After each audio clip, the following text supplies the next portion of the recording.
Commander Valery Itrin stood at the front of her command ship, watching the stars move past the wide glass window. She wore silver armor lined with blue light, her sharp eyes glowing faintly under the flickering lights of the bridge. Everything about her looked perfect, cold, calm, and powerful. She was one of the highest-ranking officers in the Draxari Empire, a race of tall, strong, and intelligent beings who ruled many star systems. In their society, females led everything: military, science, and even politics. The males were seen as weaker, more emotional, and not fit for leadership. Valery believed that with her whole heart. For years, she had fought and won battles without failure. She didn't smile. She didn't relax. Emotions were for the weak.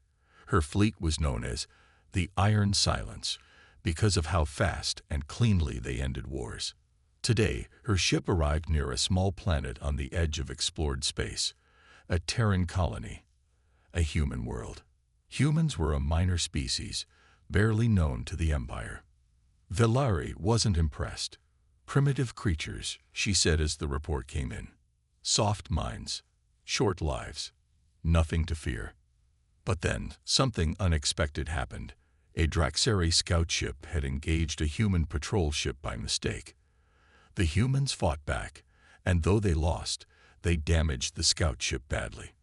One human vessel was captured. 4 crew members were taken, including their captain. Valery was curious. "A human male captain?" she asked, raising an eyebrow. "Send him to me. I want to see what courage looks like in a creature built for fear." Her guards brought the human to her private chamber. He was tall for a human, with dark hair, calm eyes, and a face that held both strength and weariness. His hands were tied, but his posture was steady. He didn't speak first.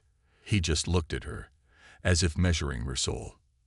Valery frowned. "Do you know who I am?" "Yes," he replied.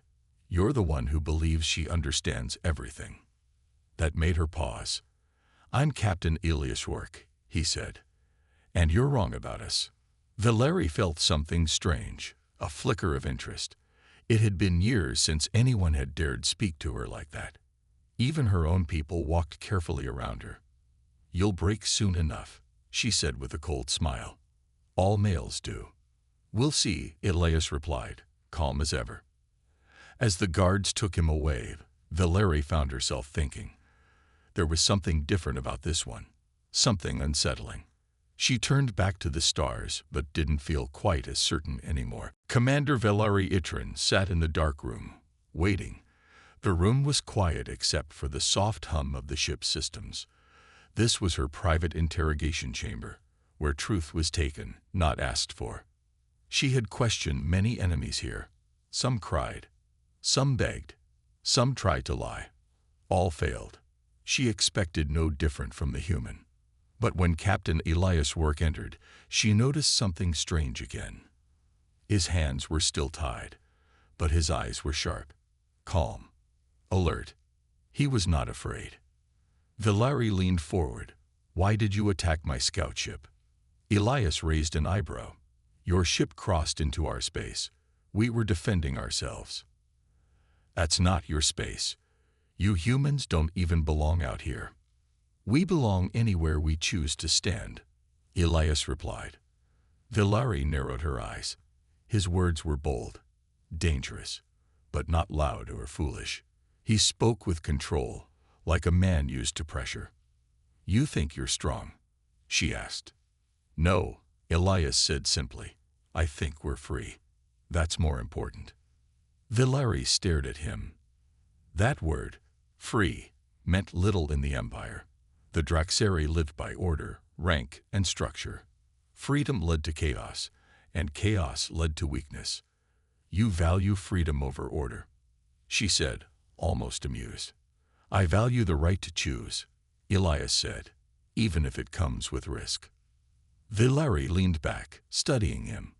Most alien males she had seen tried to please or feared her authority. Elias didn't. He challenged her without raising his voice. She stood and walked around him slowly, as if examining a strange new weapon. Are all human males like you? No, Elias said. Most are better. That made Velari pause. He was proud, not just of himself, but of his people. His words were not meant to show off. He believed them. She stopped in front of him. Tell me your purpose in this sector. Elias didn't answer right away. Instead, he looked her in the eyes. Will you believe me if I tell the truth? Velari blinked. That question. No one had asked her that before. Interrogation was not about belief. It was about control. Try me, she said. We were mapping trade routes, Elias explained. Looking for places to build peaceful contact. We weren't here to fight. Velari didn't speak for a long moment. She wasn't sure if she believed him, but she wanted to. And that bothered her. You will stay on this ship, she said finally. Under guard. But I want to speak to you again. Elias gave a small nod. As you wish, Commander. As he was led away, Velari felt something new. A spark of curiosity she couldn't shake. There was more to this human than she expected. And for the first time in years, she wanted to understand someone. She told herself it was for strategy. But deep down, she wasn't sure. For the next 3 days, Commander Velari met with Captain Elias Orc every evening. She told her officers it was routine questioning. But deep inside, she knew that wasn't the full truth. She wanted to talk to him. Each time they sat across from each other, the conversation turned into something more than just questions and answers. It became a battle of ideas. You fight without knowing the full strength of your enemy, Velari said one night, crossing her arms. We fight because we believe in something bigger than strength, Elias replied. Velari tilted her head. Belief doesn't win wars. Strategy does. Elias smiled slightly. And yet belief is why you fear us.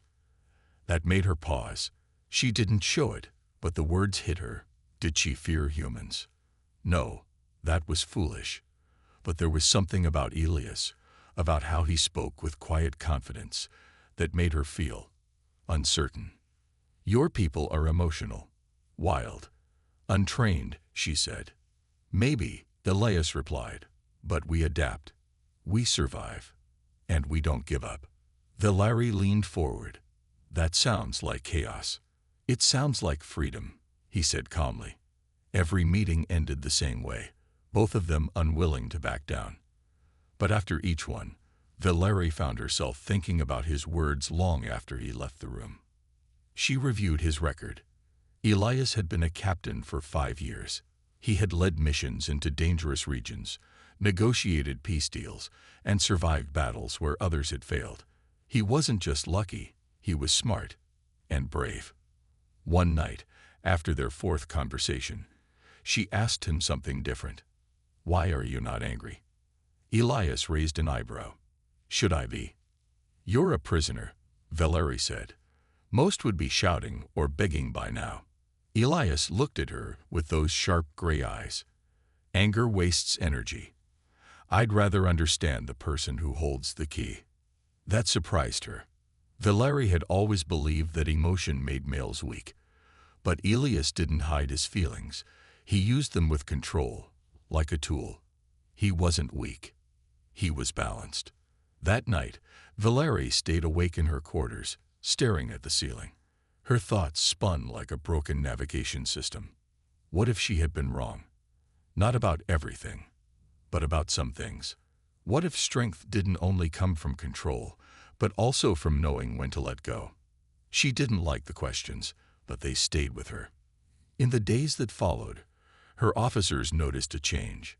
She was still cold, still strict, but she paused more often. She listened more carefully, and she kept scheduling more time with the human. He was still her prisoner. But slowly, he was becoming something else. The ship floated quietly in deep space, far from any known trade route. Inside, Commander Velari sat in her command chair, reading a report. But this one was different. This report didn't come from her officers. It came from Elias. She had allowed him access to old star maps and public data, just to keep him busy. She never expected him to find something dangerous. "There's a signal hidden in your fleet's transmissions," Elias had told her. "It's not from your command. It's coming from someone else, someone inside your empire." Valerie didn't believe it at first. How could a human prisoner find something her best officers missed? But she checked, and it was true. A secret message had been bouncing between ships. It was coded in an old Draxari military language, long thought useless. Elias had found it by noticing a pattern in the timing. The message was clear. Someone inside the Draxari Empire was planning something. "They're planning to attack your homeworld," Elias said. "They want to use human DNA to build weapons. Bioweapons." Valerie stared at him. "That's impossible. Such a thing would break every law." "And yet it's happening," Elias replied calmly. Valerie felt a coldness in her chest. She ordered her security team to investigate the signal quietly. 2 days later, they confirmed it. A rogue Draxari faction was planning a coup. They had already stolen genetic material from the captured humans. They were building a virus, one that would only affect loyal Draxari leaders. Valerie was furious, not because of fear, but because she had been blind. She paced in her private chamber, her mind racing. She had spent her whole life following rules, trusting the system. Now the system was breaking from the inside. She opened a secure channel. Elias stood on the screen, hands behind his back, still calm, still watching her like he already knew what she would say. "You were right," she admitted. "There's a plan to destroy my people." "I'm sorry," Elias said softly. "But now you know. What will you do?" Valerie didn't answer right away. She hated this feeling. Doubt. Uncertainty. But she couldn't ignore the truth anymore. "I need your help," she said finally. Elias nodded. "Then we'll stop them. Together." Valerie took a deep breath. Asking a male, the human male, for help went against everything she was taught. But something inside her whispered that it wasn't weakness. It was wisdom. She ended the call and began making plans.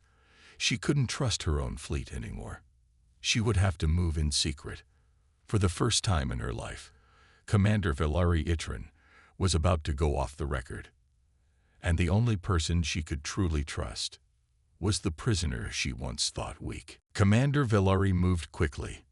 She couldn't trust her officers. She couldn't speak freely. The conspiracy inside the Empire was growing, and if she stayed still, she would be its next target. She made a bold choice. Elias had to escape the ship, but not alone. She would go with him. "I'm breaking you out," Valerie said in a whisper inside his small cell. "Tonight." Elias looked surprised for a moment, but then he nodded. "You've made enemies now." "I've made truth my ally," she replied. That night, Valerie used her highest clearance to shut down the security systems for exactly 4 minutes, long enough to move without cameras. She wore a hooded officer's coat, and Elias wore a stolen technician's uniform. Together, they moved through the silent halls of the flagship, step by step. The alarm didn't ring. Not yet. They reached the hangar bay, where a Draxari scout cruiser was parked for maintenance. Valerie had already programmed the ship's systems to accept her voice command. And now, Elias added his own tricks. "I've flown ships older than this," he said, his hands moving quickly over the controls. "Let me handle this part." Valerie watched in silence as he hacked the launch code in less than 30 seconds. No Draxari male she knew could do that. Not even most females. "You're useful," she said, half smiling. Elias grinned. "You're welcome." They took off just as the hangar guards realized something was wrong. Blaster fire lit up the exit doors, but they were already in space, engines roaring, shields raised. Now came the real test. The main flagship, Iron Silence, turned toward them. "They'll shoot us down," Valerie said, eyes focused. Elias nodded. "Unless we make them miss." "What do you mean?" He flipped a switch. The ship spun to the side and rushed directly toward a nearby asteroid field. "You're insane," Valerie said. just a little. They flew through sharp rocks and drifting ice. Villari had never flown like this before. It was wild, fast, and dangerous. And yet, somehow, he kept control. Not through careful calculation, but through instinct.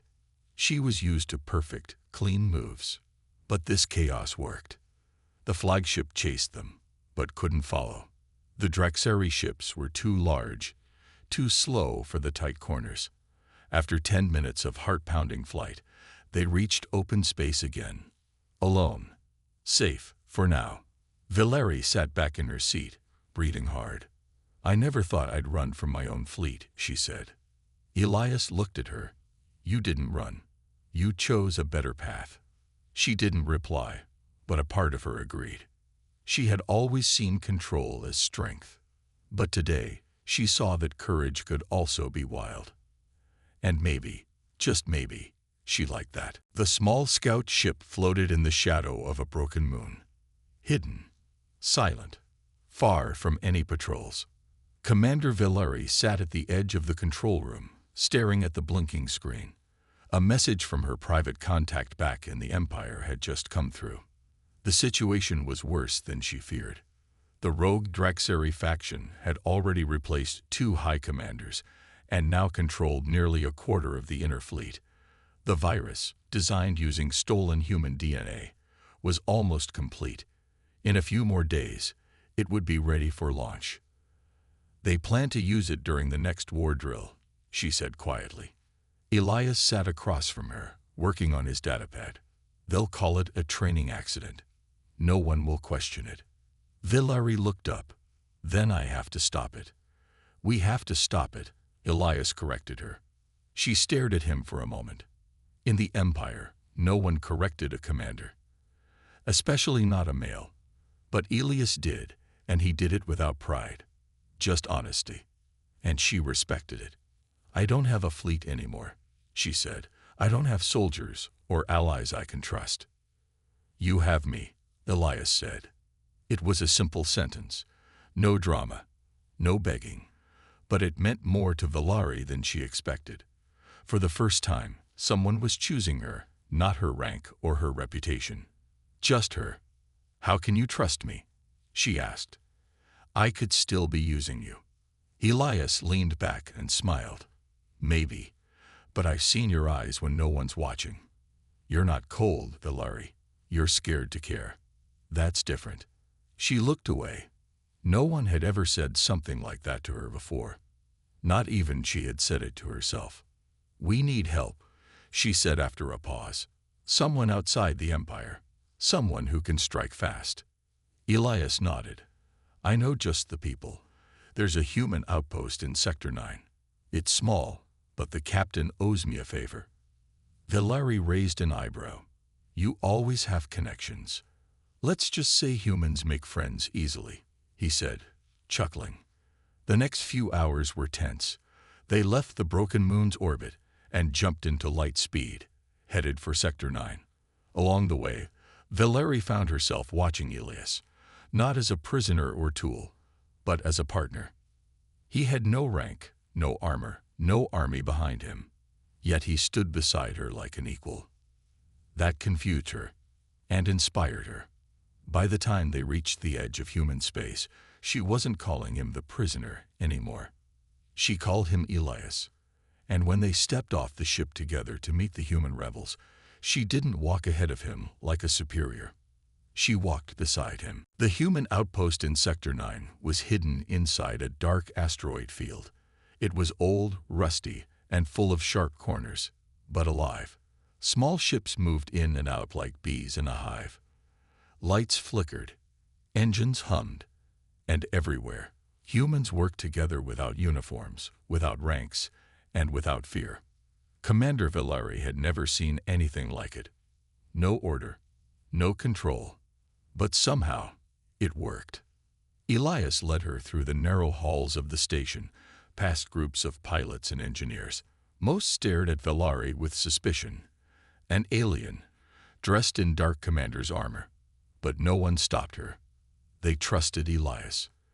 That surprised her more than anything. Soon, They reached the command room. A tall woman with short silver hair turned to greet them. Her face lit up when she saw Elias. "Captain Rourke," she said with a grin. "Back from the dead." "Not dead yet, Captain Lynn," Elias replied. "But we need help." Lynn's eyes moved to Villari. "And the alien. She's the reason I'm alive, and the reason we need to act." Villari stepped forward. "The Draxeri Empire is falling from the inside. A secret group is building a virus that will kill loyal leaders. They plan to take over and use humans as weapons." Lynn folded her arms. "Why should we believe you?" Elias answered for her, "Because I do." The room went silent. Captain Lynn looked between them, then gave a small nod. "Then tell me the plan." Over the next hour, Villari and Elias explained everything. The rogue signal, the stolen DNA, the planned release during the next Empire war drill. Lynn whistled. "That's bold, even for your people." Villari shook her head. "They aren't my people anymore. Not those traitors." Lynn nodded slowly. "We have ships, we have fighters, but not enough for full war." "We don't need war," Elias said. "We need speed. One strike. Hit the virus lab before it's ready. Destroy everything. Then vanish." "And if you're caught?" Lynn asked. Villari answered this time. "Then I'll take the blame. I'm already a traitor to them." Lynn studied her for a long moment. Then she extended a hand. "All right, Commander, you have our help." Villari looked at the hand. Rough, calloused, honest. Not a Draxeri gesture, but strong in its own way. She reached out and shook it. It felt strange. It felt right. Later that night, as ships were prepared and weapons loaded, Villari stood beside Elias on the observation deck. Stars blinked all around them. "You really believe in them, don't you?" she asked. Elias nodded. "I believe in people who fight for what's right, even if they don't have medals or uniforms." Villari looked out into space. For the first time in her life, she didn't feel like a leader following rules. She felt like a warrior choosing her own path. The rebel fleet was small, just 5 ships, but they were fast, sharp, and full of skilled pilots who didn't follow rules. Commander Villari stood on the bridge of the lead vessel, now dressed in simple black gear instead of her polished armor. She no longer wore the symbols of the Draxeri Empire. She was done with them. Elias stood beside her, checking the navigation screen. Target's location confirmed. Hidden facility. Moon of Terra 6. Shielded, but not impenetrable. Villari nodded. "Time to strike." Captain Lynn's voice came through the comms. "All ships in position. We're ready when you are." Villari took a deep breath. "Begin the attack." The ships shot out of hyperspace, appearing above the quiet moon like a sudden storm. The enemy's defense systems woke up too late. By the time the first alarm rang, missiles were already raining down on the surface. Boom, boom, boom. The virus lab shook with each blast. The rogue Draxeri forces inside scrambled to respond, but the rebels were faster. Villari and Elias led a team down in a drop shuttle, landing right at the lab's main entrance. The doors were locked, but Elias used a small device to break the security panel. "Still think humans are too emotional," he joked as the door slid open. Villari smirked. "Some emotions are useful." Inside, the lab was filled with glowing tanks and strange machines. Test tubes floated in blue liquid. Villari's heart tightened when she saw the DNA samples, clearly labeled human subjects. "This is it," she said. "We end it here." They placed charges on the core machines. Just as the last bomb was armed, a group of rogue Draxeri soldiers entered from the back hall. Weapons raised. "Drop your weapons," one of them shouted. "You're outnumbered." Villari stepped forward. "You are the traitors. You stand against our people." The soldiers hesitated. They recognized her. "Commander Itrin," one asked. "I was," she said. "Now I fight for truth." Elias raised his weapon. You have 5 seconds. The soldiers looked at each other. Some lowered their weapons. Others ran. No shots fired. They escaped. The charges were set. Elias pressed the timer. 3 minutes to destruction. They rushed back to the shuttle, leaving the lab to burn behind them. As the shuttle flew back into orbit, the ground below lit up with fire. The lab exploded in a massive burst, sending smoke and ash into the sky. Mission complete. Back on the ship, cheers broke out. But Valerie didn't smile. Not yet. This is only one lab, she said. There may be more. Elias placed a hand gently on her shoulder. One step at a time. You've already changed more than you know. She looked at him. She had doubted him. She had doubted humans. Now she trusted him more than anyone. The rebel fleet floated quietly in deep space, hiding behind a field of broken asteroids. The mission had been a success. The virus lab was gone. But victory did not bring peace. It brought new danger. Valerie stood alone in the strategy room, staring at a map of the Draxari Empire. Red dots marked systems that had gone silent, systems where loyal commanders had vanished. The rogue faction was moving faster than expected. They're cleaning up, Elias said as he entered the room, destroying anyone who might know the truth.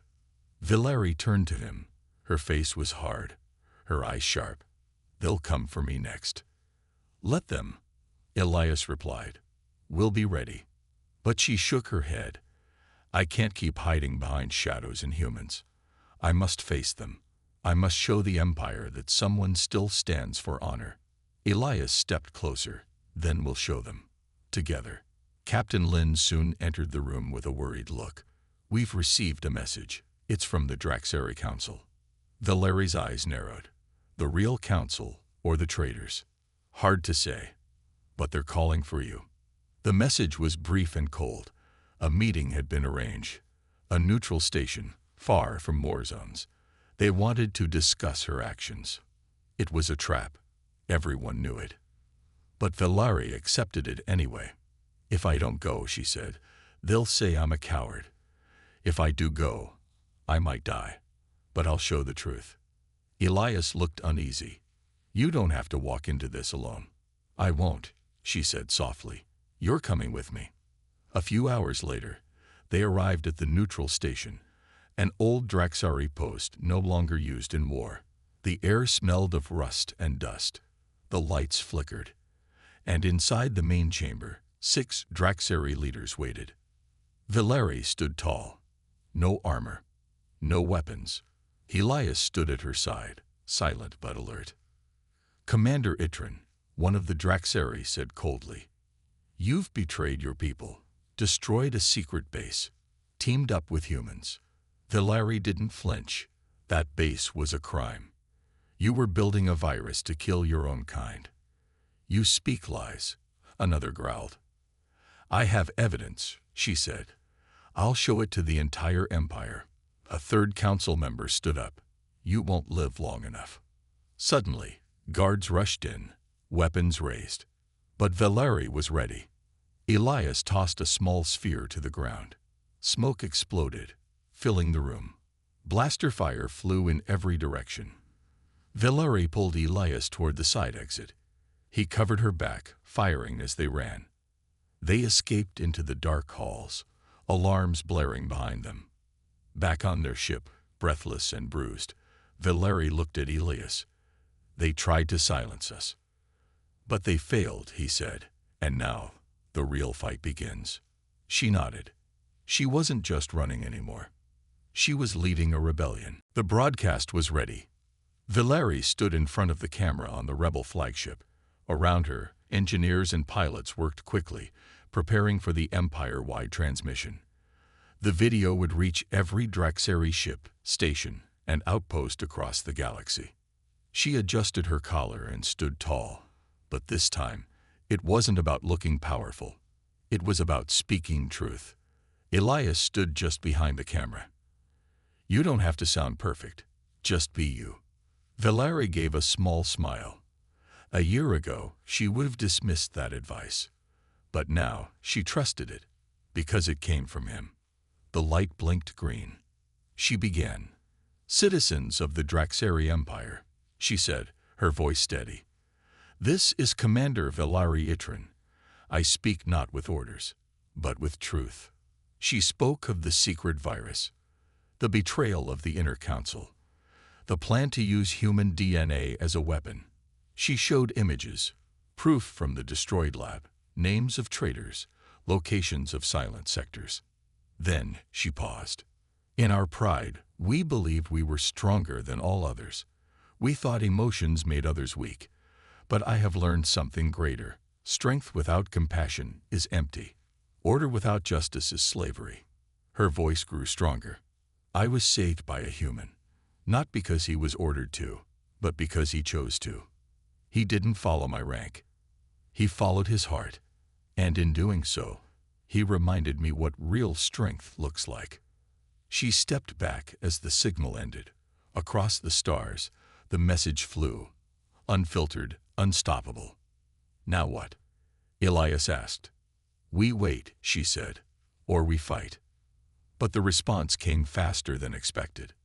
Within hours, dozens of Draxari ships and private messages to Velari's vessel. Some commanders confessed they had been suspicious of the Council for weeks. Others offered their support. A few even sent fleet codes, ready to break from the traitors. The Empire was cracking. A day later, in open space near the old moon base, 2 fleets appeared. One led by the traitors, one by the loyalists who answered Velari's call. Velari stood on the bridge beside Elias. "This is it. Are you ready?" he asked. "I've never been more ready," she replied. But something unexpected happened. Instead of war, the traitor fleet began to stand down. One by one, ships turned off their weapons. Their crews, having seen the broadcast, refused to fight. The leaders were few. The people had chosen truth. No war, no blood, victory. Later, as Velari walked through the rebel ship, now filled with both Draxari and human allies, she felt different. She had once believed alien men were weak. Now she saw that strength wasn't about muscle or control. It was about choice, courage, heart. She looked at Elias, and for the first time, not as a commander, not as a soldier, but as a woman, she smiled. "Thank you," she said. "For what?" he asked. "For changing everything."